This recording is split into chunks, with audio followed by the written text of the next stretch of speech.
Fitch Ratings, which is a top credit rating agency, has put the U.S. credit rating on watch for a possible downgrade. This is a move that would lead everyone to pay more on car loans, home and credit card loans. The list goes on. The credit rating of the United States is on the line. It may be downgraded. It's in the scope right now with credit rating agencies hunting down the United States and saying, guys, how did you handle this debt ceiling limit? Was it smooth? Was it rocky? What is the price of the downgrade of the United States credit rating and how this will affect you? Here at Financial Almanac, I'm Basil. We're going to get into that and so much more. So the last time the credit rating of the United States was on the line by a credit rating agency that's well known is Fitch Rating. Just 2 weeks ago, they mentioned that it's actually on the negative outlook. Well, when was the last time it was actually affected by some of these credit rating agencies? We see in 2011, S&P, Standard & Poor's, has downgraded the United States from AAA to AA+. Now, what effects, what price did this have on the market? We see the stock market fell, we see the treasury markets were affected, and so much more. Now, history has shown us that when credit rating agencies consider a country's or a federal corporation's standing of how well they will perform on outstanding debt, they give them the credit rating. Can you serve your duties by paying off your interest rates? If so, you over time get a stronger credit rating. Now, that's why these companies do exist. Like, you have a credit rating score with either TransUnion or Equifax or some other one, right? These are private companies that are guiding the market on letting them know how you perform with your contract. Same thing with the federal corporation like the United States. For the first time in the history of the ratings, Standard & Poor's downgraded the United States credit rating late Friday. The agency said it is cutting the country's top AAA rating by one notch to AA+. S&P said it's making the move because the deficit reduction plan passed by Congress this week did not go far enough to stabilize the country's debt situation. S&P first put the government on notice in April that a downgrade was possible unless Congress and the administration came up with a credible long-term deficit reduction plan and avoided a default on the country's debt. After months of wrangling and negotiations with the administration, Congress passed a debt reduction package at the 11th hour that averted a possible default, but that did little to change the outcome. The S&P said that in addition to the downgrade, it is issuing a negative outlook, meaning that there was a chance it would lower the rating further within the next 2 years. When the United States credit rating system is on the line by credit rating agencies, there's a lot of things that go into play to determine whether or not an agency should move forward with a downgrade. Because we're not just talking about the United States. Because the United States is the major kahuna on the planet, this affects all that use the United States dollar, right? On the SWIFT system with their treasury bills and whatever system that other countries use that back their currency. We know the United States hegemony is currently in place. So the affected credit rating system will not only affect you and me, it also affects the planet.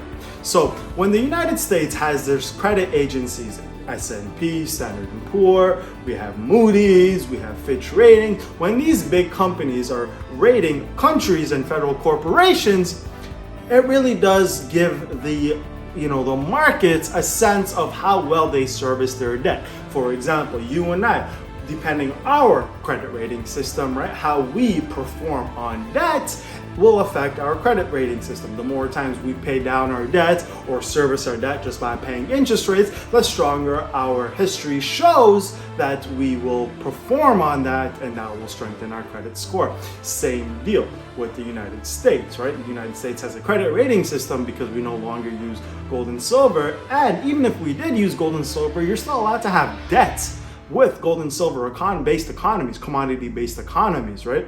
But servicing that debt will let the market know how well you perform on your pledges. So the United States, last time that had their credit rating basically in the scope of these credit rating agencies was just last month, ladies and gentlemen, in May 2023. We have Fitch Rating was considering a negative outlook for the United States. Now, if Fitch Rating does change their tune and say, yes, we will be downgrading you guys from AAA, to AA plus, like Standard & Poor's did back in 2011, then what Fitch Rating Agency is saying is, the way you guys handled the debt ceiling fiasco, right, was in poor taste. Now, even though the debt ceiling was passed, that does not mean that, Basil, why would they negatively affect the credit rating system? Because it's passed, it was negotiated, the deal is done. Well, historically speaking, S&P in 2011, when they downgraded the AAA status of the United States in their books and S&P's books to AA status plus, guess what happened? There was already a debt seal deal, but because of their posturing, they finally eventually passed it, right? But the way they handled it was in poor taste. The way they handled it, it's a lot to do also with the environment that we have today. It was very similar to when S&P downgraded back in 2011. If we were to step back and examine what happened in 2011 when Standard & Poor's downgraded the rating of the United States, there was a few things that took place. One, there was a dysfunctional political environment, similar to what we have today. Not only was there a dysfunctional political environment, ladies and gentlemen, there was also an unsustainable trajectory for our fiscal outlook. Our standing was weak, similar like we have today. Today our GDP ratio is absurdly high. It's at 120 last I checked. This is ridiculous. Back then it was a lot better, but today it ain't looking too good. I think back then it was around 77% 2011, right? But today it's 120, so our outlook is even grimmer than before. And the interest rates aren't looking too good. So basically, this is what happens. What happens when, in the future, 100%, the United States will have another debt ceiling negotiation, whether it's in 2025 or whenever. This can, being kicked down the road, will come back and bite us at the end, right? And so what happens the day we get our credit rating affected, right?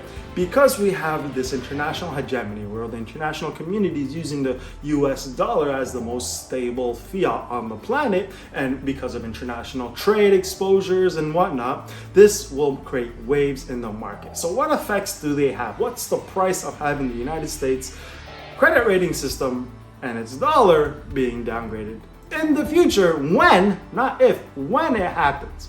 One, the rate that you borrow will be more expensive. It'll be a higher interest rate. For example, when your credit rating goes down, it becomes more expensive for you to borrow money. Why is that? Because historically, when credit ratings get affected, it's because there was some sort of history that said, hey, you're a poor performer. You don't pay on time, you paid late, you didn't pay in completeness. There's some reason where the interest or the minimum payment, right, might have a part of principal, part interest. That minimum payment wasn't satisfactorily fulfilled, and that affects our credit score. Same thing, when we cannot fully pay our debts or our interest rate, or fully do this or that, or it's a little late, whichever way these effects might happen, that will affect our credit rating system. That credit rating gets dinged and it costs you more money because these companies are taking more risk to lend to you and I. Same thing when it comes to federal corporations like the United States. When the United States has its credit rating affected, it costs more money to borrow, right? So because that baseline gets more expensive to borrow money, it affects the planet because that's what's in their treasury. Their number one treasury holdings for most countries on the planet is the US bonds.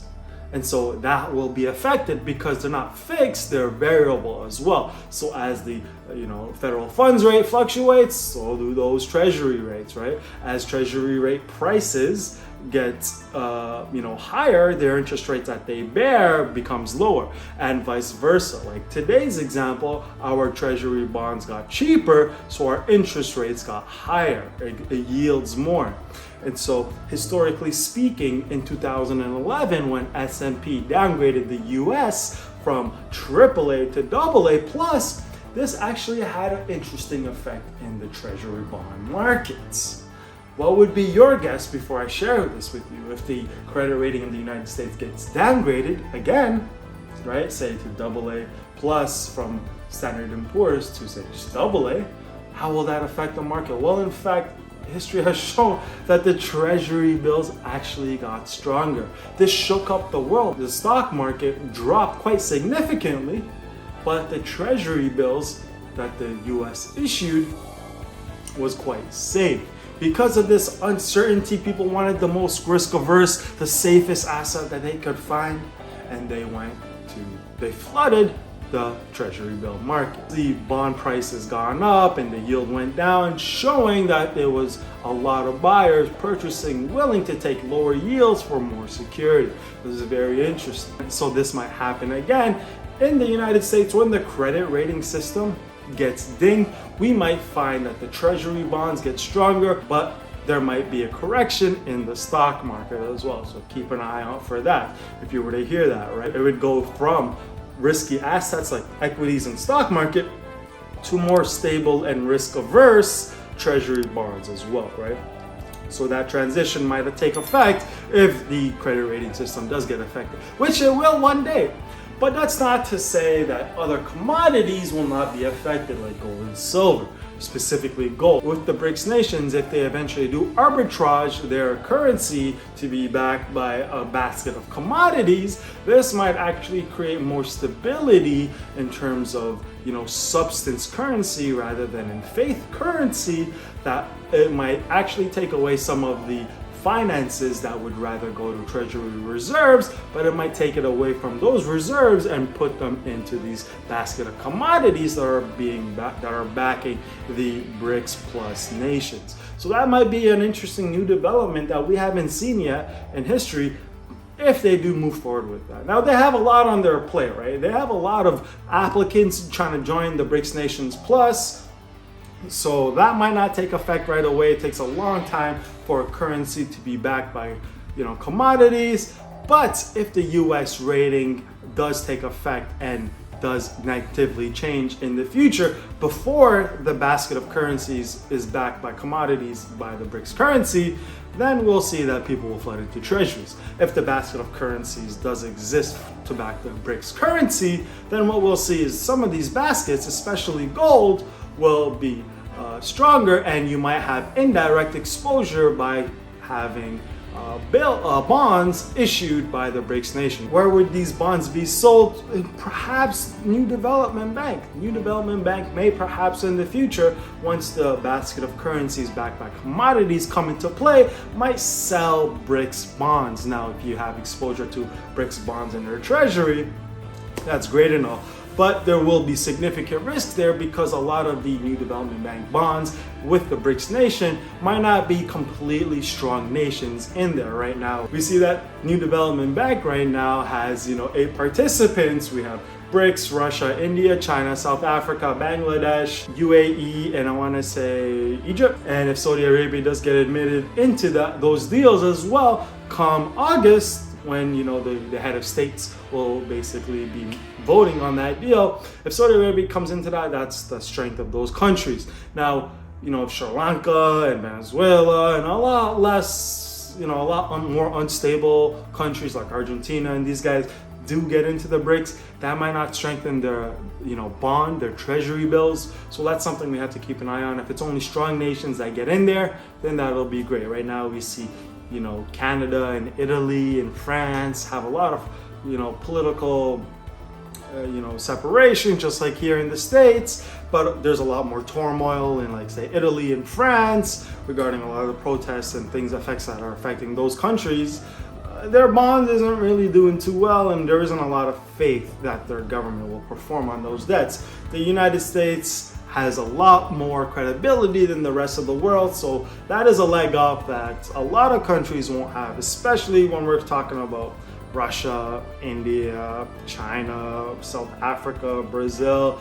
These aren't really on the same credit level as the United States, right? So treasury bills, even if the currency is backed by commodities in the future by BRICS, and they do have a bond by the BRICS nations issued by, say, the New Development Bank, that still might not be as competitive as the United States, just because we still have quite a bit of things that are a lot more stronger, like our credibility, like how well we performed in the past, it'll take a lot to shake us out of that ring. So all in all, I wouldn't be too worried if the credit rating does get dinged. Most likely we'll see strengthening in our treasury bonds, and it'll go from risk assets to less risky assets. So we'll see the equity markets pull back, and that might be a good time to enter that market as well during this recession. If we don't get a downgrade in our credit rating come the next 2 quarters or by the end of 2024, it doesn't mean it won't happen. It'll just mean that you need to be aware that when the day comes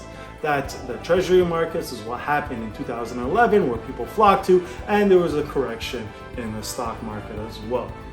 So that's just something that you just need to keep in mind if it does happen, because eventually the credibility of the United States is getting to the point where our GDP to debt ratio is 120, and that'll only increase, right? So I want to make sure that you have that exposure. That way, if things do go down that way, you're safe and you're not sorry, all right? If you made it this far, I want to thank you for learning about how the United States credit rating, when it becomes negative, how the markets would affect the treasury bills get stronger, the equity markets get weaker. Now that you've invested yourself, I want to give you a like. If you haven't yet, make sure to subscribe for more additional financial almanac news. We'll see you guys next time. Peace.